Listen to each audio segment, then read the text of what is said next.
Give me about 1 minute, guys.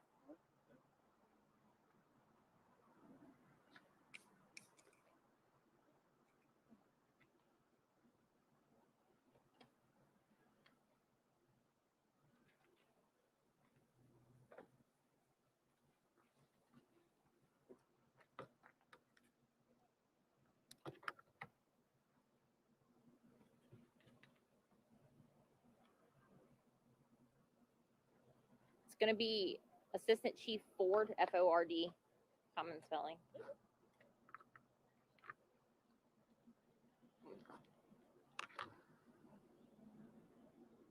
Use that on the mic.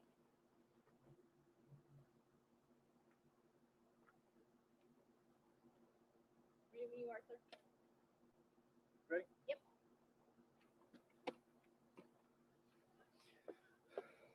All right, good afternoon, everyone. My name is Assistant Chief Chuck Ford, in Zone 6 Patrol area. Earlier today at 11:30 a.m., police responded to 590 Duval Station Road, which is First Coast High School, in reference to a threat at the school. It was a 911 call made through our 911 call system, and basically a summary of the call indicated that an individual was going to shoot up First Coast High School. Jacksonville Sheriff's Office responded to the school, and a lockdown was initiated that allowed JSO officers to lock the school down for safety reasons. The Duval County School Board was also notified at 11:32 a.m. of the incident. When the lockdown was initiated, a mutual aid lockdown was also initiated at 11:39, which mutual aid lockdown would notify other agencies that the school was going to be locked down. Post the lockdown of the school, a safety search for the school was initiated using assets from the Jacksonville Sheriff's Office and the FHP to ensure the area was in fact safe. After an extensive search of the school, and both interior and exterior of the school and areas surrounding the school, using our drone unit, using our patrol officers, K9, and any other of the resources that we have available to us, no threat was located at the school. The investigation of this threat is continuing. It will continue on throughout the night and throughout the following days. The information is limited on the threat at this time, but again, our resources as well as our investigative resources will follow that up. If anybody has any information regarding this threat, they can always call the Jacksonville Sheriff's Office and as always call Jacksonville Crime Stoppers. Anybody have any questions? We were outside the school hearing, some parent chatter. Just want to know if there's any truth to any of it. Some parents saying that there was a fight that broke out, a physical fight inside the school earlier, and then a threat was made. Is there any truth to that at all? We did not get any of that information at the time of the lockdown. Our primary responsibility upon responding there was to lock down the school and to initiate a search for any individuals that may be a threat to the school.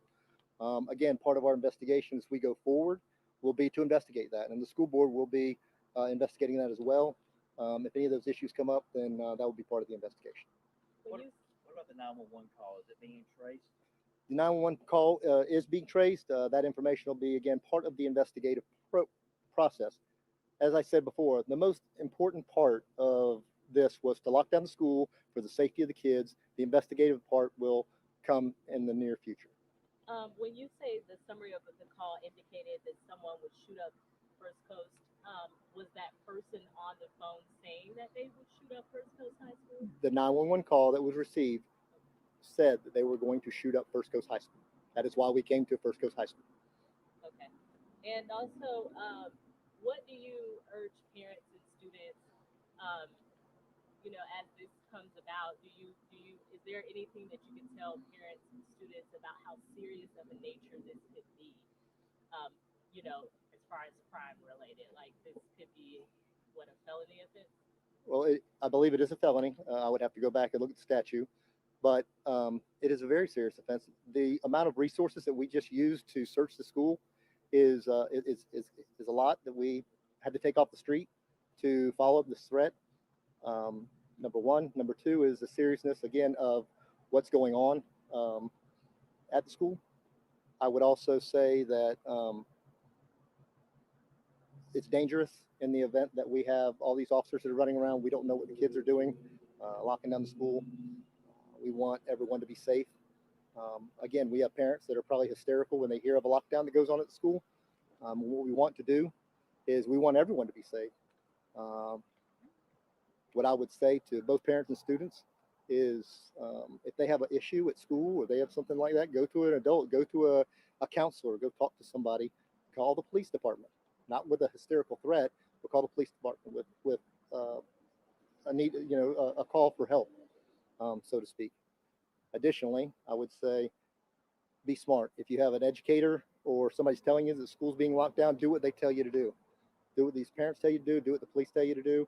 And parents, be sensible. Don't try to rush to school. Go to the reunification areas that we tell you to go to and do what we ask you to do. And we're going to do what is paramount is the safety of your kids. My last question to you, with things going on like what happened over in Michigan State, how serious are you all taking these threats? Well, I'm not sure if you were out over at the school, but I would say there were 40 to 50 police officers that were standing at that school that were there to protect the kids inside that school. So I would say that's pretty serious. From 11:30 a.m. to here we are at 3 o'clock, we put those assets to work. We put all the resources that we can, not just our assets. Jacksonville Fire Department was here to help us. The Florida Highway Patrol was here to help us. And again, it's for the protection of the students in these schools. So we train constantly to ensure that safety. And that's what we're here for. Thanks, sir. Any idea? Can you tell us about the caller? Was there a young person? I don't have any of that information. Haven't listened to it, so it'll be something that will come out of the investigation. And what's the status right now of the lockdown? Has it been lifted? School out as usual? As I know, it's been locked down. Has been lifted. They've done.